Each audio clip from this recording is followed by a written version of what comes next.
নমস্কার, ব্রেকিং বাংলায় আপনাদের স্বাগত। আমি জয়ন্ত মজুমদার। শুক্রবার দিন কাঁথির শান্তিকুঞ্জের মেজ খোকা মানে আমাদের বিরোধী দলনেতা শুভেন্দু অধিকারী খুব গোসা দেখিয়েছিলেন নির্বাচন কমিশনের উপর। তার প্রবল অসন্তোষ নির্বাচন কমিশনের কাছে। মানে নির্বাচন কমিশন যা কিছু করেছে তাতে সাধারণ মানুষের চূড়ান্ত হয়রানি হচ্ছে, তাতেও উনি খুশি হননি নির্বাচন কমিশনের পদক্ষেপে। তিনি নির্বাচন কমিশনের কাজে অসন্তুষ্ট এবং প্রয়োজনে সুপ্রিম কোর্টেও যাবেন বাংলার জনগণের হয়ে, এসব হুমকি টুমকি দিয়েছিলেন। তা কারণটা কি, যে তার বক্তব্য যে নির্বাচন কমিশন কোনো কড়া কিছু করছে না, কড়া ব্যবস্থা নিচ্ছে না। যত ব্যবস্থা হয়েছে যাতে মানুষের প্রাণ ওষ্ঠাগত হয়ে যাচ্ছে, তাতে নির্বাচন কমিশনের কোনো কড়া পাকের সন্দেশ তিনি অন্তত পাচ্ছিলেন না, যেটা খেয়ে তিনি তৃপ্তি পেতে পারেন। তো কি ব্যাপারটা না, এই যে তৃণমূল এসআইআর নিয়ে মানুষকে খাপাচ্ছে, হ্যাঁ, মানুষেরকে হয়রানি অমুক তমুক, এই আতঙ্ক তৈরি করছে, বিভিন্ন জায়গায় বিক্ষোভ করছে, দু তিনটে হিয়ারিং সেন্টারে সেখানে ভাঙচুর টাংচুর রয়েছে, সব তৃণমূল করছে। অথচ নির্বাচন কমিশন কিচ্ছুটি করছে না। নির্বাচন কমিশনের সব ধারা টারা দিয়ে বলে দিয়েছিলেন শুভেন্দু অধিকারী যে নির্বাচন কমিশনের সংবিধানে এত এত ধারায় এত ক্ষমতা দেওয়া আছে, সেনা পর্যন্ত নামানোর ক্ষমতা রয়েছে নির্বাচন কমিশনে। অনেক কিছু বলে বলেছেন যে নির্বাচন কমিশন কিছু করছে না, শুধুমাত্র চিঠি চাপাটির মধ্যেই তারা সীমাবদ্ধ রয়েছে। তো এইসব বলা টলার পর এবং বলেছেন যে কমিশন যদি চুপ করে বসে থাকে তাহলে তিনি ছাড়বেন না, বাংলার জনগণের হয়ে সুপ্রিম কোর্টে তিনি যাবেন। এই নির্বাচন কমিশন কেন এইসব বিষয়ে কড়া ব্যবস্থা নিচ্ছে না, বিশেষত তৃণমূলের বিষয়। তৃণমূল নাকি মানুষকে খাপাচ্ছে, যে এসআইআর এর হয়রানি এসব নিয়ে নাকি খাপাচ্ছে। তাই যাই হোক, তা দিল্লিতে বসে জ্ঞানেশ কুমার নিশ্চয়ই কাঁথির মেজ খোকার এই আর্তনাদ শুনেছেন। তাহলে মেজ খোকা একটা আবদার করেছে, না দিয়ে পারা যায় নাকি? মেজ খোকার আবদারই তো সব চলছে নির্বাচন কমিশন। সারা দেশে 12টা রাজ্যে এসআইআর হচ্ছে, এখানে বাংলায় সব বিশেষ বিশেষ ব্যবস্থা। তো সেই বিশেষ বিশেষ ব্যবস্থা কাঁথির মেজ খোকা হঠাৎ রেগে গেছে, তিনি গোসা দেখিয়েছেন কমিশনের উপরে। তো কি ব্যাপার না, কিছু কড়া ব্যবস্থা নিতে হবে। তা নির্বাচন কমিশন কি করলো, এবার সব আইন টাইনের চুলোয় দিয়ে একটা সিদ্ধান্ত নিয়েছে, যেটা শোনা যাচ্ছে যে এটাই এরপরে হবে। এটা বাংলায় কাদের ভোটার তালিকায় নাম থাকবে সেটা ঠিক করবে ভিন রাজ্যের অফিসার। কারণ যেটা নিয়ে সমালোচনা হচ্ছে যে আসলে সংবিধানের 326 এবং 26 নম্বর অনুচ্ছেদ এবং 1950 সালের জনপ্রতিনিধিত্ব আইনের 16 এবং 19 নম্বর ধারা অনুযায়ী তালিকায় ভোটার তালিকায় সংযুক্তিকরণ এবং বিয়োজন, মানে ভোটার তালিকায় কারা ঢুকবে নাম আর কারা বাদ যাবেন, এর টোটাল ক্ষমতা, পূর্ণাঙ্গ ক্ষমতা দেওয়া আছে ইআরও কে, মানে ইলেকট্রাল রেজিস্ট্রেশন অফিসারকে, যেটা আমাদের এখানে মহকুমা শাসক এই পদমর্যাদার অফিসার থাকেন এক একটা অ্যাসেম্বলির জন্য, এক একজন। 294টা অ্যাসেম্বলির জন্য 294 জন ইআরও আছেন। তাদেরই ফাইনালি সমস্ত কিছু দেখা টাকার পরে, মানে নিচ থেকে যা যা হয়ে আসছে, শুনানি ফোনানি যাবতীয় কিছু হবে, তারপরে তারা ফাইনালি কোন নামটা থাকবে না ডিসাইড করার পরে ভোটার লিস্টে সেটা ইনক্লুড হবে এবং সেই ভোটার লিস্টটা পাবলিশ হবে। এটাই ক্ষমতা দেওয়া রয়েছে সংবিধানের এবং ভারতীয় জনপ্রতিনিধি আইনের অনুযায়ী। তো নির্বাচন কমিশন মেজ খোকা আবদার করেছে করা হতে হবে। নির্বাচন কমিশনের সব আইন ফাইন লাঠে তুলে দিয়ে ঠিক করেছে যে ভিন রাজ্যের অফিসার আসবে, মানে বিহার, উড়িষ্যা, ঝাড়খণ্ড থেকে 294 জন। এর আগে ছিল কি বলে মাইক্রো অবজারভার, এর স্পেশাল মাইক্রো অবজারভার। এই 294 জন এসে কি করবেন না, ইয়ার এর উপর খবরদারি করবেন।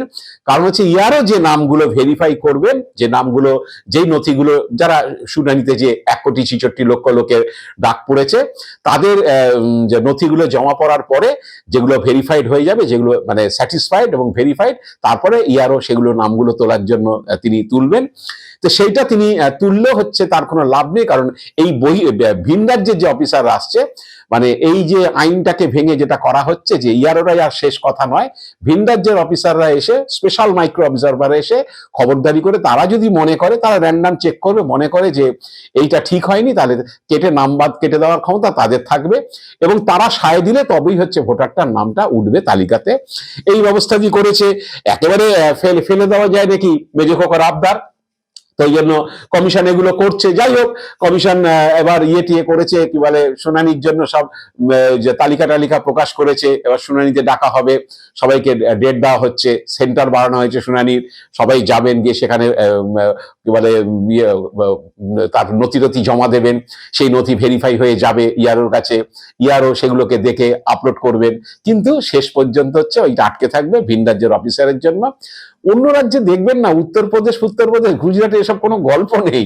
এই যে আমাদের এখানে অলরেডি 34 জন এসে হাজির হয়েছে, দিল্লি থেকে পাঠানো হয়েছে দফায় দফায়, স্পেশাল অবজারভার, রোল অবজারভার, এবং তমুক করে।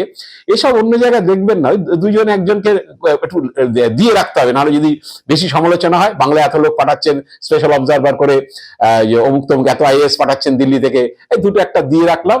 কিন্তু আসলে হচ্ছে বাংলা, এসআইআর হচ্ছে বাংলা। আর রোহিঙ্গাদের বেছে বার করতে হবে তো না, রোহিঙ্গা বাংলাদেশি অনুপ্রবেশকারী, এদের বেছে বেছে বেছে বেছে এখন উকুন বাচ্চার মতো বেছে বার করতে হবে।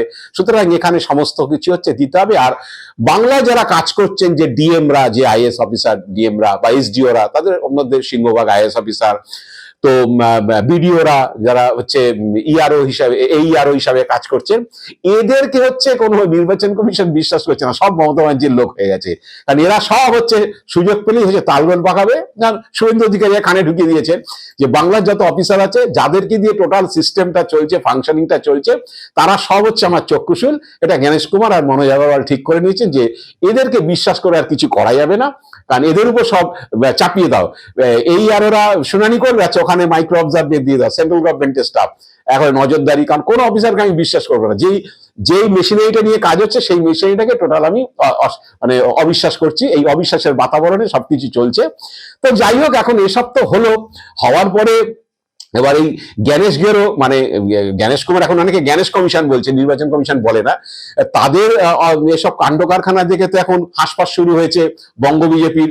কারণ বঙ্গ বিজেপি স্বপ্ন দেখেছিল এ রাজ্যে ক্ষমতায় আসতে গেলে শুধু হচ্ছে দুর্নীতি ফুর্নীতি এইসব উন্নয়ন এসব ইস্যু করলে হবে না, মূলত হচ্ছে চড়া দাগের হচ্ছে হিন্দুত্বর কাঠ খেলতে হবে। সেই হিন্দুত্বের কাঠ খেলার উপায়টা কি না, এসআইআর করতে হবে। এসআইআর করে বাংলার মানুষের কাছে একটা বার্তা দিতে হবে যে এই এসআইআর হচ্ছে এই কারণেই করা হচ্ছে যে বাংলাদেশি অনুপ্রবেশকারী যারা এসে আমাদের রাজ্যের পুরো ডেমোগ্রাফি চেঞ্জ করে দিচ্ছে, ইকোনমি চেঞ্জ করে দিচ্ছে, লক্ষ লক্ষ বাংলাদেশি, কোটির উপর বাংলাদেশিরা, রোহিঙ্গারা এখানে ঢুকে বসে আছে, ভোটার তালিকার নাম তুলে নিয়েছে, এরা আপনার খাবারে, চাকরিতে, সব জায়গাতে ভাগ বসাচ্ছে। তাই এসআইআর করে হচ্ছে এদেরকে সব বাদ দিতে হবে, এইটা হচ্ছে মূল বিষয়। এবং হচ্ছে এইটাকে আপনারা সমর্থন, এই কারণে আমরা এসআইআর কে সমর্থন করছি, এটা মূল লক্ষ্য ছিল। এবং তৃণমূল এসআইআর বিরুদ্ধেচারণ করছে, মানে তৃণমূল হচ্ছে এই বাংলাদেশিদের অনুপ্রবেশকারীদের পক্ষে। সুতরাং এই হচ্ছে মেরুকরণ, এই মেরুকরণটা করলে হচ্ছে তবে বাংলার মসনদে বসার একটা স্বপ্ন পূরণ হতে পারে, এই নিয়েই হচ্ছে তারা করেছিল। তো এখন বাংলাদেশি অনুপ্রবেশকারী, রোহিঙ্গা, কিছুই তো আর মানে সব ফোপা হয়ে গেছে। বিহারে 8 কোটি প্রায় ভোটার, এত অনুপ্রবেশকারী বাঁচতে গেল, বেরিয়েছে 300 কি বলে 90-94 জন, তার মধ্যে সিংহভাগ নেপালি, 74 জন মুসলিম লোক বেরিয়েছে। রোহিঙ্গার তো কোনো গল্প নেই, ইলেকশন কমিশন লজ্জায় আর হচ্ছে অনুপ্রবেশকারী কতজন চিহ্নিত হয়েছে আর বলতে পারলো না। তো বাংলায় এগুলো করতে হবে মেরুকরণের জন্য, এবং হচ্ছে করতে গিয়ে এখন দেখা যাচ্ছে হাঁসফাঁস অবস্থায় গেছে বঙ্গ বিজেপি নিজেই। কারণ এখন যেটা হয়েছে যে এই নন ম্যাপিং বলুন, এই লজিক্যাল ডিসক্রিপেন্সির নামে বলুন, 1,66,00,000 লোককে শুনানিতে ডাকা হচ্ছে, লোকে কাজকর্ম ফেলে দিয়ে সব নথি জোগাড় করা, তাদের টেনশন চিন্তা, যদি নাম রাখতে না পারি পরবর্তীকালে কি হয়ে যাব, ডিভোটার হয়ে গেলে কি হব, এইসব টেনশন। তার মধ্যে গিয়ে লাইনে দাঁড়াচ্ছে অসুস্থ লোক, হামাগুড়ি দিতে দিতে আসছে হিয়ারিং সেন্টারে, অ্যাম্বুলেন্সে করে আসছে, কেউ হিয়ারিং সেন্টারে এসে অসুস্থ হয়ে হাসপাতালে নিয়ে যেতে যেতে তার মৃত্যু হচ্ছে। এইসব ঘটনাগুলো ঘটছে। এবং সবচেয়ে বড় জিনিস হচ্ছে 1,66,00,000 মধ্যে হচ্ছে সিংহভাগ হচ্ছে হিন্দু বাঙালি। এই হিসেবটা তো বিজেপি নেতারা এখন পেয়ে গেছেন। এখন বিজেপি নেতাদের একাংশের মধ্যে এইটা চিন্তা হয়েছে যে এই যে লোকগুলোকে যে হয়রানি করা হচ্ছে, এদের এই যে বিরক্তি, এই যে উষ্মা, এর পরিণতি কি হবে এটা তারা বুঝে উঠতে পারছেন না। বিজেপির নেতাদের একাংশের মত হচ্ছে যে এখন যেটা দাঁড়িয়েছে সেটা হচ্ছে ভিক্ষা চাই না বাবা, কুকুরটা বাঁধ। এখন তাদের এই অবস্থা দাঁড়িয়েছে। যদিও বিজেপি তো এটা বলতে পারবে না মুখে, কারণ হচ্ছে তাপস রায় বিজেপি নেতা, তিনি বলেছেন যে তৃণমূলপন্থী সরকারি কর্মচারী, সরকারি কর্মচারীদের একের জন্য নাকি মানুষের হয়রানি হচ্ছে। যাই না এই সরকারি কর্মচারীরা ওই জ্ঞানেশ কুমারের সফটওয়্যারটাকে তারা এখানে ইমপ্লিমেন্ট করেছে কিনা, ওটা তো দিল্লি থেকে হয়েছিল। আগে তো ঠিক ছিল মৃত ভোটার, শিফটেড ভোটার, নোটেস ভোটার, ডুপ্লিকেট ভোটার, এগুলো বাদ যাবে, তালিকা বেরোবে, যার যা আপত্তি ওজোর সেগুলো জমা হবে এত তারিখের মধ্যে, তারপরে হচ্ছে ফাইনাল ভোটার লিস্ট বেরোবে। তার মধ্যে তো খসড়া ভোটার তালিকা বেরোনো 24 ঘন্টা আগে ওইটা করে দেওয়া হলো জ্ঞানেশ কুমারের সফটওয়্যার, যাতে 1,36,00,000 পড়ে গেল, নামের বানান ভুল, অমুকের বানান ভুল, ছোট এবার ইয়েতে। তো এগুলো তাপস রায় জানে, জেনে শুনে নাকামো করতে হবে তো না। বিজেপিতে যোগদান করেছেন, নাকামো করার জন্য বলছে সরকারি কর্মচারীদের। আর সরকারি কর্মচারীদের যদি তাদের যদি অপদার্থতা হয়, এই 7,66,00,000 ভোটারের নাম আপলোড করা হলো, বিএলওরা তো করেছে, ইয়ারও তো তাদের ফাংশন করেছে, তাহলে 7,66,00,000 লোকে এই ভোটার থেকে নাম বাদ দেওয়া, 58 লক্ষ নাম বাদ দেওয়া সময়ের মধ্যে সেটা তারা করতে পেরেছে। না করলে কিভাবে এটা হতো? কি করে জানতে পারতেন যে 58 লক্ষ ভোটারের নাম বাদ গেছে, দিয়ে 6 লক্ষ হচ্ছে ইয়ে বেরিয়ে গেছে, 8 লক্ষ হচ্ছে নাম বেরিয়ে গেছে খসড়া তালিকা, তারা যদি ফাংশনিং না করতো? ন্যাকামো করার কোনো মানে ন্যাকামোর একটা সীমা পরিসীমা আছে। এসব বিজেপি নেতাদের এইসব শুরু হয়েছে। এখন দেখি সরকারি কর্মচারীদের একাংশ যে ওই যে তারা রাজ্য সরকারের কর্মচারী, কিছু তৃণমূলপন্থী বিরোধীদের জন্যই নাকি মানুষের এই হয়রানির যে সফটওয়্যারের জন্য, সেটা আর বলতে লজ্জা লাগছে। কারণ হচ্ছে ভাসুর ব্যাপার তো, ভাসুরের দিকে একটু মুখ তুলে কথা বলতে একটু লজ্জা লাগছে তাপস রায়। যাই হোক, আর দেবজি সরকার আরেক মানে যে বিজেপির মুখপাত্র দেবজি সরকার আরো দারুণ ব্যাখ্যা দিয়েছে যে এই অনুপ্রবেশকারীদের চিহ্নিত করে বার করতে হবে এসআইআর এর মাধ্যমে, যারা আমাদের রেশনে ভাগ বসাচ্ছে, যারা আমাদের কাজে ভাগ বসাচ্ছে, যারা আমাদের হচ্ছে পুরো ডেমোগ্রাফি চেঞ্জ করে দিচ্ছে। তো এগুলো বার করতে গেলে তো মানুষকে এগুলোকে সহ্য করতেই হবে, কারণ ক্যান্সার হলে কেমো নিতে হয়, কেমো নিলে শারীরিক যন্ত্রণা হয়, তো সেই শারীরিক যন্ত্রণাটুকু তো মেনে নিতেই হবে ক্যান্সারের মতো মারণ রোগের থেকে বাঁচার জন্য। কত সুন্দর সুন্দর দেখুন সব হচ্ছে, সব উপমা আর হচ্ছে সব তারা উদাহরণ সব দিচ্ছেন। তো জানি না এখন মানুষ কি খেঁচাকলে পড়েছে, সেটা মানুষই বুঝতে পারছেন, আপনারাও বুঝতে পারছেন। 1,66,00,000 দৌড় করাচ্ছে, তো ধরুন 30 লক্ষ তো তাদের যেতেই হতো, তাদের 2002 নাম নেই লিস্টে, মানে নিজের বা পরিবারের কারোর নাম নেই, বা যে দাদু ঠাকুমা এদের নাম নেই, তাই তো যেতেই হতো। 1 কোটি বাকি 36 লক্ষ, 1,36,00,000 যে দৌড় করালেন, তার পরিণাম সেটা মুসলিমদের করা থেকে হিন্দুরা পড়ে গেছে, তার পরিণাম নিশ্চিত বুঝতে পারছেন। বুঝতে পেরে এখন কিছু করার নেই, এখন জ্ঞানেশ কুমারকে তো বলতে পারবেন না, মশাই আপনি এসব কেন শুরু করেছেন, ইমিডিয়েট বন্ধ করুন। বন্ধ করতে গেলে নানান সমস্যা।